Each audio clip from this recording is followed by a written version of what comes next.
कुदरत हमें उस फल का बीज देती है जिस फल की हमें उम्मीद होती है, और हम कुदरत से वो सिर्फ फल मांग रहे होते हैं, जबकि कुदरत हमें वो बीज दे देती है, हम समझ नहीं पाते। This is advocate Pawan Sharma. आप सब मुझे विसल ब्लोअर राजू शर्मा के नाम से जानते हैं। लुधियाना से बिलोंग करता हूँ। करोड़पति था, इकलौता बेटा था, पढ़ने लिखने में बहुत ही काबिल था। पिता ने पूछा कि बेटा पढ़ने लिखने की क्या ज़रूरत है, मेरी इतनी दौलत इतनी जायदाद है, वो सभी तो तुम्हारी है। उसने बोला नहीं पिताजी, मुझे पढ़ना लिखना अच्छा लगता है, पर मेरा एक सपना है, जब मैं परीक्षा में यूनिवर्सिटी में प्रथम आऊं तो मुझे एक कार पसंद है, आप मुझे उपहार स्वरूप वो कार ज़रूर दीजिएगा। करोड़पति था, कार खरीदना उसके लिए कोई मुश्किल नहीं था। उसने बोला ठीक है बेटा, आप मेहनत करो। मेहनत की, दिन रात मेहनत की, यूनिवर्सिटी में प्रथम आ गया। और वहाँ से अपने पिता को फ़ोन कि पिताजी, जैसे मैंने आपको बोला था मैं यूनिवर्सिटी में प्रथम आया हूँ, मेरे घर आने तक उस कार की चाबी उपहार स्वरूप तैयार रखिएगा। घर आया, अपने पिता के पांव छुए, पिता ने गले लगाया और उसको एक सोने से मढ़ित रामायण उपहार स्वरूप दे दी। उदास हो गया कि उसने पिता से अब एक कार मांगी थी और उसके पिता ने उसके बदले में रामायण दे दी। उसने ना चाहते हुए रामायण को उपहार स्वरूप स्वीकार किया और अपने कमरे में जाके उदास होकर बैठ गया। वो सोचने लगा कि उसके पिता ने उससे वादा किया था कि अगर तुम यूनिवर्सिटी में प्रथम आओगे तुम उसको उपहार स्वरूप एक कार दी जाएगी, पर उसके पिता ने कार ना देकर रामायण उसको थमा दी।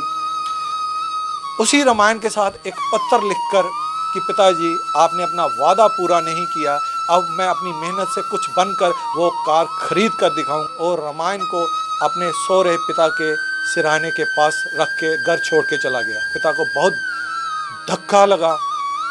गया, बुद्धिमान था, अपने सपनों की कारें खरीद, जमीन जायदादें बना ली, पैसा दौलत शोहरत सब कमा लिया।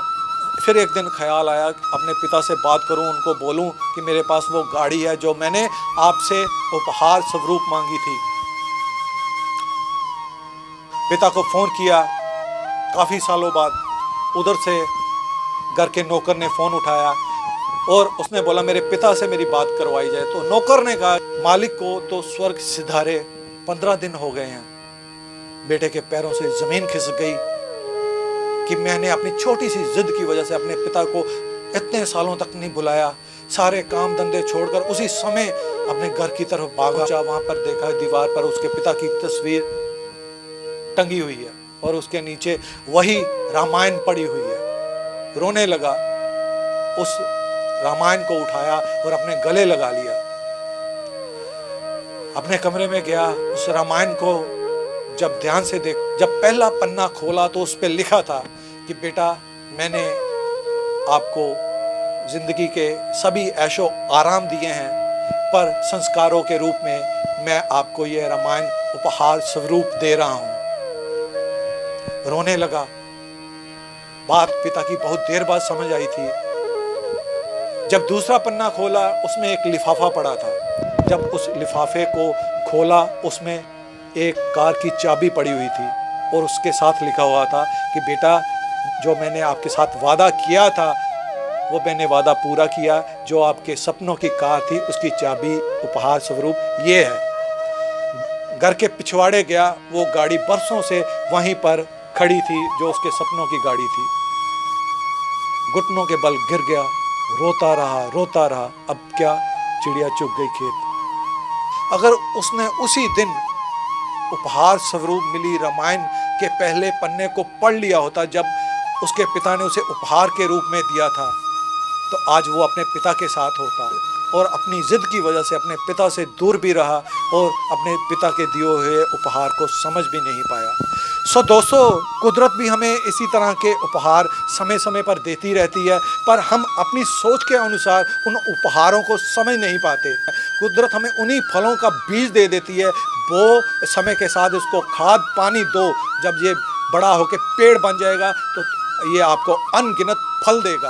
सो दोस्तों, कुदरत के दिए हुए उपहारों को समझने की कोशिश कीजिएगा, अपनी जिद की वजह से उनको कभी नकारिएगा नहीं तो उसी लड़के की तरह आप सारी ज़िंदगी रोते रह जाओगे जिसने अपने पिता की दी हुई उपहार स्वरूप रामायण को खोला तक नहीं।